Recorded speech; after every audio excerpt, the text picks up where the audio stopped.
Gift deed में ये बातें लिखे या ना लिखे, ये माना जाएगा कि जो उसने गिफ्ट डीड की है, जो प्रॉपर्टी अपनी दी है, उसको तो जो उसका बेटा है, इस केस में उसके बेटे की बहू थी, तो उसका भी फर्ज है कि वो उनकी सेवा करे, उनकी दवा, उनका रहना सहना ये सब देखे। अगर वो ऐसा नहीं करते हैं और चाहे भले ही कागजात में ये बात ना लिखी हो, तो भी वो प्रॉपर्टी सेक्शन 23 के अंतर्गत वापस उन बुजुर्ग को दे दी जाएगी।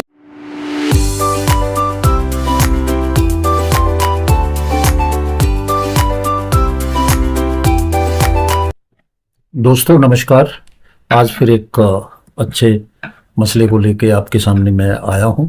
और ये जो हमारे वरिष्ठ नागरिक होते हैं, बुजुर्ग जो होते हैं, उनके बारे में एक फैसला आया है हाई कोर्ट दिल्ली का।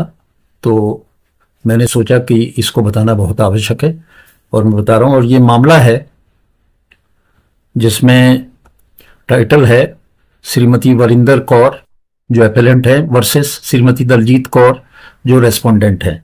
और ये जजमेंट हुआ है 26/9/2025 को।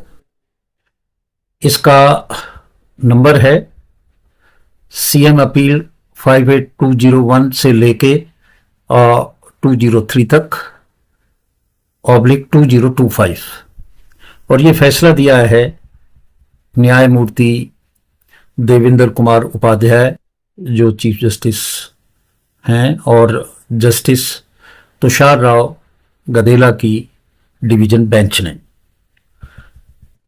ये फैसला आया है सेक्शन 23 जो maintenance and welfare of parents and senior citizen act है 2007 का, उसके ऊपर। दोस्तों जैसे आप जानते हैं कि ये एक्ट सीनियर सिटीजन एक्ट के नाम से भी मशहूर है। और इस एक्ट में जो सेक्शन 23 है वो ये कहता है कि अगर रजिस्ट्री कर दी या गिफ्ट डीड करके बच्चों के नाम कर दी बुजुर्गों ने, और बच्चे सेवा नहीं करते, सही से उनको देखभाल नहीं करते, तो वो संपत्ति वापस भी बुजुर्गों पे चली जाएगी। ये सेक्शन 23 जो है वो maintenance and welfare of parents and senior citizen act 2007 कहता है। इसी के सेक्शन 23 की एक व्याख्या की है, बहुत इंपॉर्टेंट व्याख्या की है, और इसकी हम आज बात करेंगे। इस जजमेंट में क्या कुछ हुआ,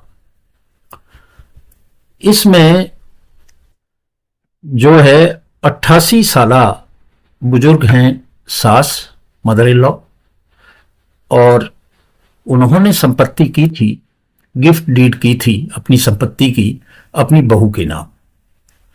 और बाद में बहू ने सही से देखभाल नहीं की तो उन्होंने एप्लीकेशन दी थी कि ये मेंटेनेंस ट्रिब्यूनल में कि मेरी जो ये प्रॉपर्टी है इसको वापस दे दिया जाए, क्योंकि मेरी बहू जो है वो सही तौर पे मेरी जो है देखभाल नहीं कर रही है। ये 5 मई 2025 को गिफ्ट डीड उन्होंने लिखी थी, जिसको उन्होंने धारा 23 में रद्द करने की इस मेंटेनेंस ट्रिब्यूनल से रिक्वेस्ट की।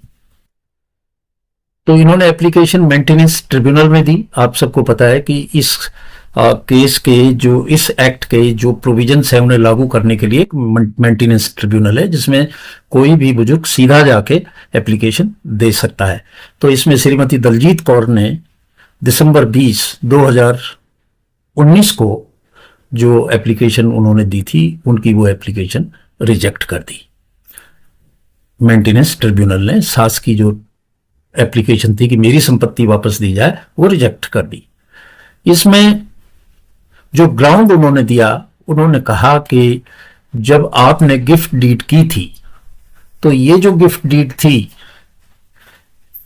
इसमें आपने वो नहीं लिखा कि अगर ये मेरी सही से देखभाल नहीं करें, मेंटेनेंस नहीं करें तो ये संपत्ति मैं वापस भी ले सकती हूं।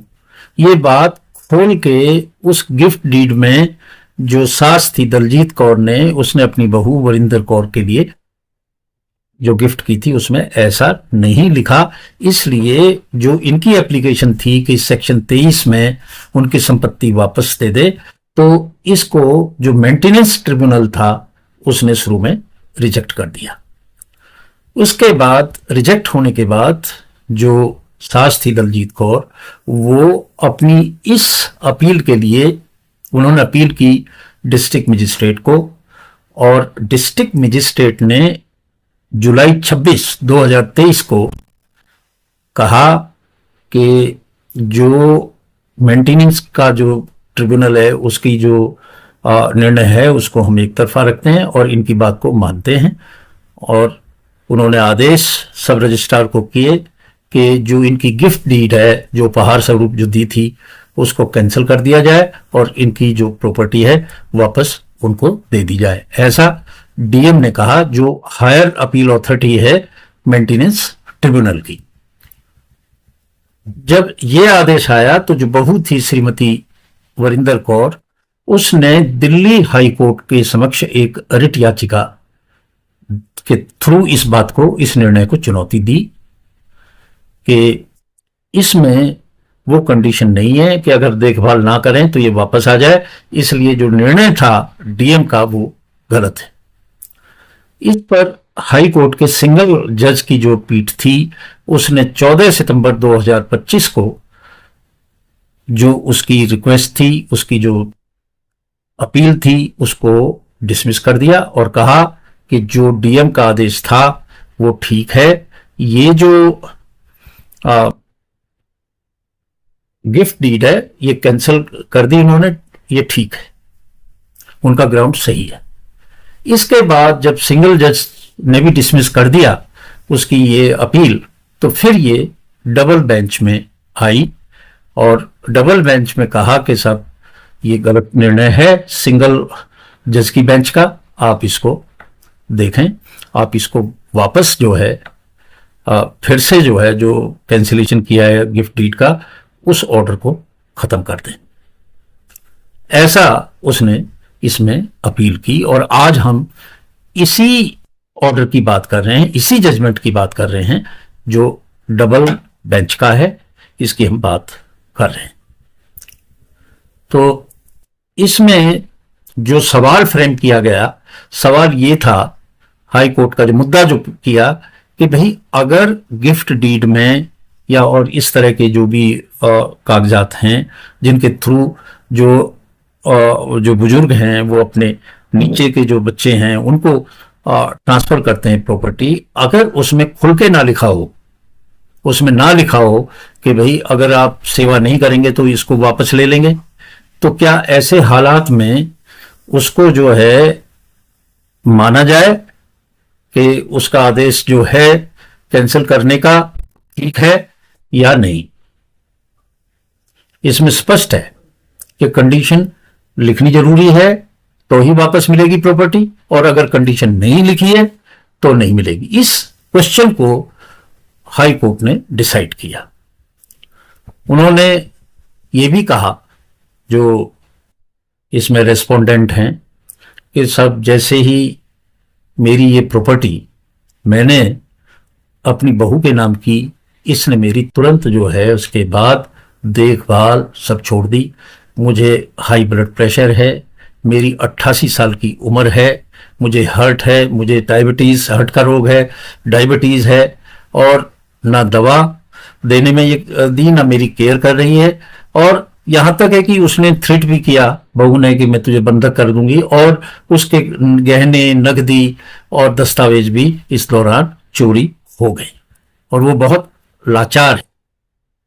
कोर्ट ने इस चीज को एग्जामिन किया और उन्होंने एक स्पष्ट बात कही कि भाई जो सेक्शन 23(1) है उसका स्ट्रिक्ट इंटरप्रिटेशन करेंगे तो जिस उद्देश्य के लिए ये एक्ट बना है कि ये बुजुर्गों को राहत देता है, तो वो राहत ही खत्म हो जाएगी अगर हम बिल्कुल इसको लेके बैठ जाएं। हाई कोर्ट ने कहा कि ये इम्प्लीसिट है, ये जो सब चीजें हैं ये इम्प्लीसिट है। इम्प्लीसिट यानी कि अंडरस्टूड है, माना गया है। अगर ना भी लिखें तो ये भाई लव एंड अफेक्शन में ही तो दे रहा है, किसी और को तो नहीं दी, उन्हीं को दी है। तो कम से कम इतनी तवक्को तो वो करते ही हैं कि भाई मेरी जो प्रॉपर्टी दे रहा हूं मैं, कम से कम ये जो प्रॉपर्टी लेने वाला है ये मेरी केयर करें, केयर करें। तो इस बात को चाहे वो लिखे या ना लिखे, गिफ्ट डीड में ये बातें लिखे या ना लिखे, ये माना जाएगा कि जो उसने गिफ्ट डीड की है, जो प्रॉपर्टी अपनी दी है, उसको तो जो उसका बेटा है, इस केस में उसके बेटे की बहू थी, तो उसका भी फर्ज है कि वो उनकी सेवा करे, उनकी दवा, उनका रहना सहना ये सब देखे। अगर वो ऐसा नहीं करते हैं और चाहे भले ही कागजात में ये बात ना लिखी हो, तो भी वो प्रॉपर्टी सेक्शन 23 के अंतर्गत वापस उन बुजुर्ग को दे दी जाएगी। तो ये निर्णय आया है और इसमें स्पष्ट उन्होंने कर दिया है कि भाई ये अंडरस्टूड है, चाहे कोई लिखे या ना लिखे। पहले ये होता था, ये पूछते थे कि भाई लिखा है कि नहीं, अगर नहीं लिखा है तो फिर आपको रिलीफ नहीं मिलेगी, पर अब ऐसी कोई जरूरत नहीं है। अगर नहीं भी लिखा है तो ये मान लिया जाएगा कि हाँ उसने ये प्रॉपर्टी दी है, इस बात को समझ के दी है कि ये भी मेरी देखभाल करेंगे, और अगर नहीं करते हैं तो प्रॉपर्टी वापस आएगी। और दोस्तों फिर मैं आपसे मिलूंगा किसी नए मुद्दे के साथ। आज बस इतना ही।